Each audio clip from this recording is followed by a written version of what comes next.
नमस्कार सर, मेरा नाम राजू है। आज का टॉपिक है गोल बेस्ड इन्वेस्टिंग। फाइनेंशियल गोल को ध्यान में रखते हुए इन्वेस्टिंग कैसे करें, तो इसके लिए पहले कुछ उदाहरण देख लेते हैं। मान लेते हैं कि आपका पहला गोल है हर साल छुट्टी जाना है, सबका होता है। एक कार को चेंज करना है, एजुकेशन के लिए, बच्चों के मैरिज के लिए, या रिटायरमेंट प्लानिंग के लिए, घर बनाने के लिए। तो कुछ फाइनेंशियल गोल है जिसमें मोटा पैसा एक साथ लगता है। 5 लाख, 10 लाख, 20 लाख, 50 लाख, इस तरह से लगता है। 50,000, 1 लाख तो वो तो आप कभी भी कर सकते हैं, उसके लिए गोल करने की जरूरत नहीं है। लेकिन बड़ा पैसा, एक मुश्त बड़ा पैसा चाहिए, तो वो कुछ पहले आइडेंटिफाई कर लीजिए। हर साल हॉलीडे के लिए जाना है, कार खरीदना है, एजुकेशन के लिए है, मैरिज के लिए है, रिटायरमेंट के लिए है, घर के लिए है। घर को मैंने लास्ट में लिखा है। ज़्यादातर लोग, मुझे लगता है, गलती क्या करते हैं, पहले घर को रखते हैं और रिटायरमेंट के लिए कभी सोचते ही नहीं है। जबकि मैं बोलता हूँ पहले रिटायरमेंट के लिए सोच लीजिए, मतलब जीवन यापन करने के लिए इतना पैसा हो और अपने मन मुताबिक काम करें आप। रिटायरमेंट का मतलब ये नहीं मानता हूं मैं कि आप काम नहीं करेंगे। रिटायरमेंट का मेरा परिभाषा अलग है कि आप उन कामों को छोड़ देंगे जिसमें आपको मन नहीं लगता है। फिर आप जो काम करेंगे ना, जीवन भर काम करते रहेंगे जिसमें आपको काम करने में मन लगता है। तो रिटायरमेंट का मतलब मेरा ये है, उन कामों को ढूंढ लेंगे, पहले वो कर लेना है, उसके बाद घर पे आना है। और मान लेते हैं कि ये हॉलीडे आपको 10 साल के बाद प्लान करना है। 12 साल के बाद कार एक नया लिए हैं छोटा मोटा, उसके बाद 12 साल के बाद उस कार को बदलना है। 13 साल के बाद हायर एजुकेशन के लिए बच्चे के लिए जाना है। मैरिज 15 साल के बाद करना है। 18 साल के बाद रिटायरमेंट पाना है और 20 साल के बाद एक घर लेना है।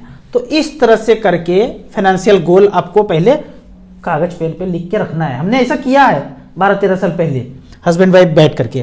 तो इन सब चीज के लिए क्या चाहिए? पैसा। और पैसा आपको स्मॉल कैप मिड कैप बना के दे सकता है। आप नाम पे जाएंगे ना, retirement benefit plan, children benefit plan, ये नाम पे जाएंगे और शॉर्ट टर्म में कहेंगे कि भाई गारंटी है, शॉर्ट टर्म में गारंटी बोलेंगे, लॉन्ग टर्म में वो उतना ही दुखदाई होगा।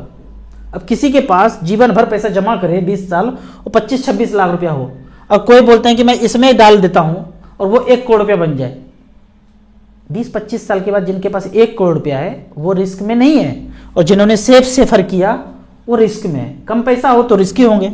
तो यहां पे एक उदाहरण मैं लेता हूं कि मान लेते हैं कि आप एक कार का प्लान करते हैं कि आज जो कार 10 लाख का आपके पास है, आप ईएमआई दे रहे हैं। कितना ईएमआई दे रहे हैं मैं इसका बात नहीं करता हूं।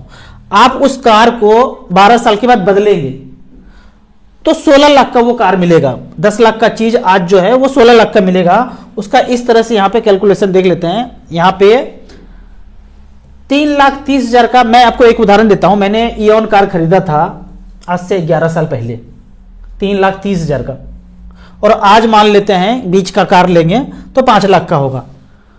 तो उस 3,30,000 का जो कार था 11 साल पहले, 4% के इन्फ्लेशन के रेट से 5 लाख हुआ। मतलब मैं ये बताना चाह रहा हूं कि 4% का इन्फ्लेशन है।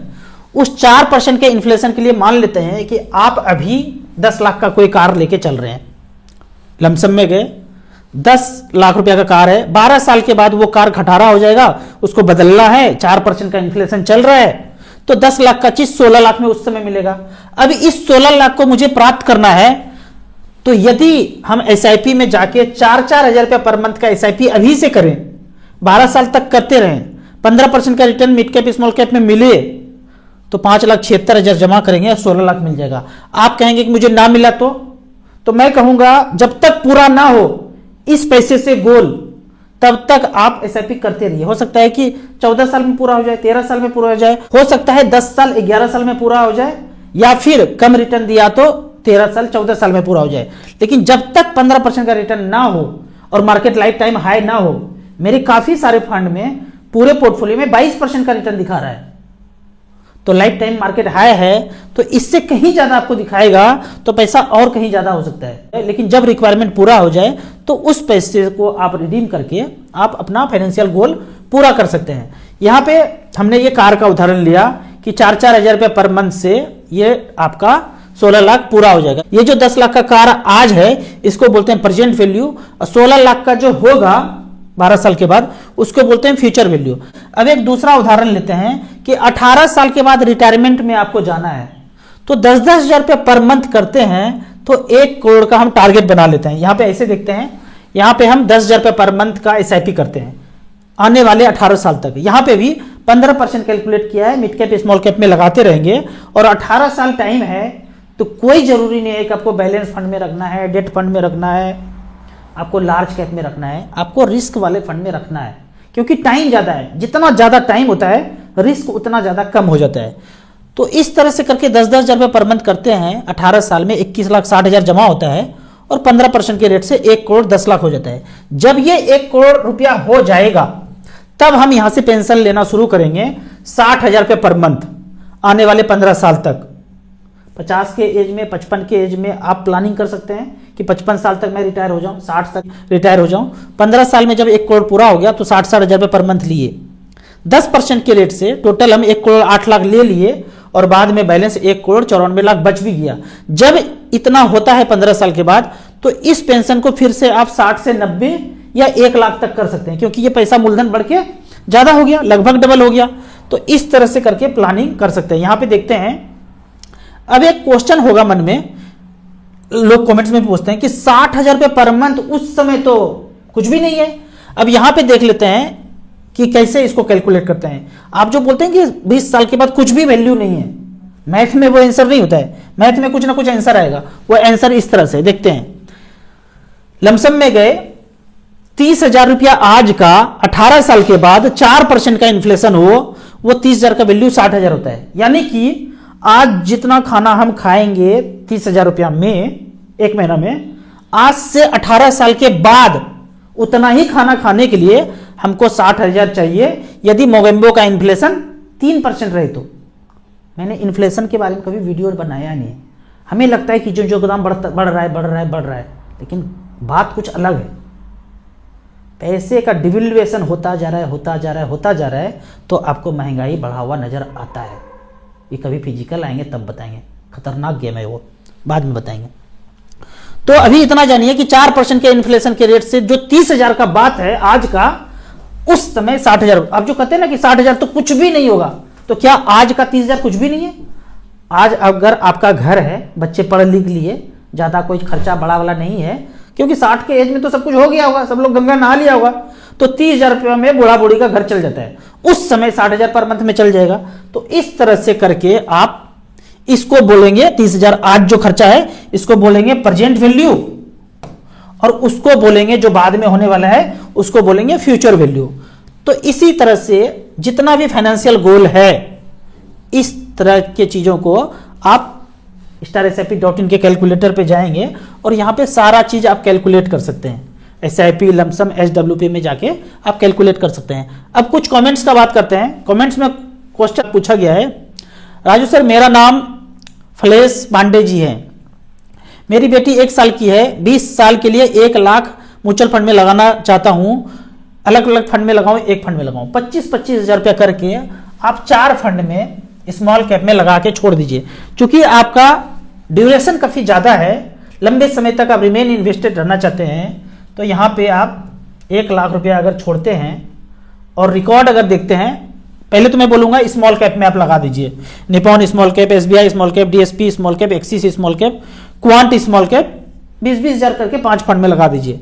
लेकिन आपको एक रिकॉर्ड ही अगर चेक करना है तो इसको मिड कैप कर दीजिए, और अपने 18-20 साल बोला है तो यहां पे 20 साल लिख देते हैं, सेलेक्ट कर लेते हैं, और 1,00,000 का वैल्यू देखते हैं कि पिछले 20 साल में मिड कैप में कितना हुआ है। 1,00,000 का वैल्यू 2004 में लगाया था, उसका वैल्यू 40,62,000 है। 1,00,000 का वैल्यू 20 साल के बाद। तो इस तरह से करके सुंदरम मिड कैप अगर देखते हैं, 1,00,000 का वैल्यू 39 लाख है। 27 लाख रुपए किसने बनाया है? आदित्य बिरला मिड कैप में। कितने % का रिटर्न अगर बोलते हैं आप यहाँ पे? 17.9। मैं एक्सपेक्ट करने बोलता हूं, कैलकुलेट करने बोलता हूं 15% के रेट से। उससे ज्यादा हुआ तो हमारा सौभाग्य है, उससे कम भी हुआ तो बैंक पोस्ट ऑफिस सेफर से ज्यादा ही होगा, तो घबराना नहीं है। अगला क्वेश्चन की तरफ चलते हैं। अगला क्वेश्चन यहां पे पूछा गया है, सर नॉमिनी को ऐड करने के बाद दूसरा नॉमिनी ऐड करना है तो कैसे करेंगे? जब आपको दूसरा नॉमिनी ऐड करना है तो फिजिकल कागज भरना पड़ेगा। ऑफिस में बैठ के बाबू साहब सिगरेट पी रहे हैं, चाय पी रहे हैं, सोचेंगे सब कुछ ऑनलाइन हो जाए, नहीं हो सकता है। उस ऐप में इतना ज्यादा चीज नहीं दे सकते हैं। मान लीजिए ये काम कितना लोग करते होंगे? मुश्किल से 1-8% लोग। अब इसके लिए सारा फीचर्स अगर ऐप में देंगे तो ऐप बल्कि हो जाएगा, वेबसाइट बल्कि हो जाएगा। इसीलिए आपको ये करना है तो ब्रांच में जाइए, फॉर्म भरिए, 3 नॉमिनी तक दे सकते हैं, बराबर बराबर करके 3 नॉमिनी में, या 50% 25% 3 नॉमिनी को जोड़ सकते हैं। 2 बच्चे हैं, वाइफ है, एक वाइफ को कर दिया 50% और 25% इसको कर दिया। लेकिन वैसे नहीं करना चाहिए, बड़ा बवंडर है, नहीं करना चाहिए कभी भी नहीं। आप एक ही फोलियो में 3 नॉमिनी मत डालिए, आगे फ्यूचर किसी ने नहीं देखा है, विवाद होगा तीनों बच्चे में, मम्मी में, तो कोई पैसा निकाल ही नहीं पाएगा, वो पैसा हमेशा सदा के लिए मार्केट में रह जाएगा। आप समाज में देखते होंगे ना, 2 भाई के नाम पे कोई प्लॉट है, कोई घर है, कोई फ्लैट है। अब भाई में विवाद है, एक भाई खूब अमीर है और एक भाई बेचारा गरीब है, वो बार बार बोलता है कि बंटवारा करके दे दो, तो भाई अकड़ में बोलता है कि हमें कुछ जरूरत नहीं है क्योंकि वो अमीर है। अब गरीब वाला पिसते रह जाता है, समाज में ऐसा आप देखेंगे। तो बेस्ट तरीका यह है कि आपके पास 4 फोलियो है, 5 फोलियो है, 3 फोलियो है, सब में सेपरेट सेपरेट कीजिए। एक में वाइफ को कर दीजिए, एक में बच्चे को कर दीजिए, एक में दूसरे बच्चे को कर दीजिए। अलग अलग फोलियो में अलग अलग नॉमिनी, एक में ही गुड़गुड़िया देंगे तो बाद में ऊपर जाने के बाद देखेंगे दुखी दुखी होंगे कि भाई ये क्या चल रहा है, हमने इतना मेहनत करके पैसा जमा किया, उस पैसे को कोई उपयोग नहीं हो रहा है और विवाद झगड़ा हो रहा है। ऐसा नहीं करना है। वाइफ के नाम पे 3 लाख लमसम इन्वेस्टमेंट करना है 15 से 20 साल के लिए। क्या अभी मार्केट में स्मॉल कैप में इन्वेस्टमेंट कर सकते हैं या इंतजार करें? इस तरह का जो क्वेश्चन है ना, आप इंतजार किस बात का करेंगे कि मार्केट गिर जाएगा? ना गिरे तो? हमने ऐसा इंतजार आज तक नहीं किया, होता है ना, 14-15 साल में हमने जो पैसा इन्वेस्ट किया, करते गया, ये नहीं सोचे कि मार्केट लाइफ टाइम है, पैसा है हमने लगा दिया, हाँ उस पैसे को ये सोच के रखा दृढ़ संकल्प कि इसको मुझे 15 साल के बाद ही निकलना है। आपके पास पैसा है 1-1 लाख करके 3, तो वही जो फंड मैं बताया हूं स्मॉल कैप कैटेगरी में, जिसमें एएम सबसे ज्यादा है, 1-1 लाख रुपया करके इन फंड में लगा दीजिए। बहुत सारे फंड अलाउ नहीं करते हैं, तो इसको आप मैक्सिमम कैपेसिटी में क्या करेंगे, एसआईपी करके इसमें पैसा लगा देंगे। तो टाइम ज्यादा है तो इंतजार नहीं करना है, आपको लगाते रहना है। कोई नहीं देखा है कि यहां से 10% ऊपर जाएगा या नीचे जाएगा, नीचे जाएगा तो थोड़ा बहुत पैसा और लगा दीजिएगा। राजू जी आपने तो जिंदगी बदल दी। बिल्कुल हमारा बदला है तो मैं चाहता हूं लोगों का भी बदल जाए। फार्मूला यही है, 15-20 साल जमीन प्लॉट फ्लैट कुछ मत खरीदिए, पैसा स्मॉल कैप मिड कैप में लगाते रहिए जब तक 1 करोड़ नहीं हो जाए। एकदम घुरपुर हिलचुल खुचने खड़ी चाय, बिहार में गुल्ली डंडा में ये वाला गेम में बोलते हैं हम लोग, ठीक है। कुछ घुरपुर हिलचुल नहीं, 1 करोड़ होगा तब सब कुछ खरीदूंगा। वाइफ के लिए बनारसी साड़ी भी खरीदूंगा, गल्ला का सेट भी खरीदूंगा, सब कुछ खरीदूंगा भाई, लेकिन पहला 1 करोड़ रुपया स्मॉल कैप मिड कैप में बना लूंगा। प्लॉट फ्लैट पहले से होगा ही, मेरे पास तो कुछ घर भी नहीं था, आप लोगों के पास तो कुछ ना कुछ जमीन वमीन होगा ही, मेरे पास तो वो भी नहीं था। सबको ले आके फैमिली मेंबर्स को दिल्ली में बस गए, रेंट देते थे 3-4 हजार, और शुरू से जब भी इनकम हुआ, शुरुआत में 2,000-3,000 का एसआईपी शुरू किया, धीरे धीरे इनकम बढ़ता गया, लगाते गए 14-15 साल में फाइनेंशियल फ्रीडम मिल गया। फाइनेंशियल फ्रीडम मतलब ये नहीं कि बैठ के खाने लगेंगे तो फिर तो मर जाएंगे भाई, बैठे बैठे कुछ नहीं हो सकता है। काम तो आपको करना ही पड़ेगा, काम अपने मुताबिक का करना है। ऐसे नहीं कि ऐसा लगे कि जो है पिंजड़ा में तोता फंसा पड़ा है, उसमें सोने का चांदी चम्मच सब कुछ है, खाना भी अच्छा मिल रहा है, लेकिन पिंजड़ा में बंद जैसा नहीं लगना चाहिए। आप ऐसा काम कीजिए कि स्वतंत्र लगे। अभी क्या हो रहा है, एक न्यूज आया है, अब चालबाजी समझिए। 7 समुंदर पार जो बैठा हुआ है eastindia.com, वो कहता है कि महंगाई बढ़ना चाहिए। भाई ये तुम्हारे जगह पे महंगाई बढ़ क्यों नहीं रहा है, लोग ऊपर जा क्यों नहीं रहे हैं, लोग मतलब भूखे प्यासे खत्म क्यों नहीं हो रहे हैं? कम से कम आधा तो हो जाना चाहिए। अभी तक हमने ये किया, वो किया, ये किया, इतना तरह का चालबाजी किया, आधे लोग को जाना चाहिए ऊपर, अभी तक तो नहीं किया। महंगाई बढ़ाओ, कैसे बढ़ाएंगे?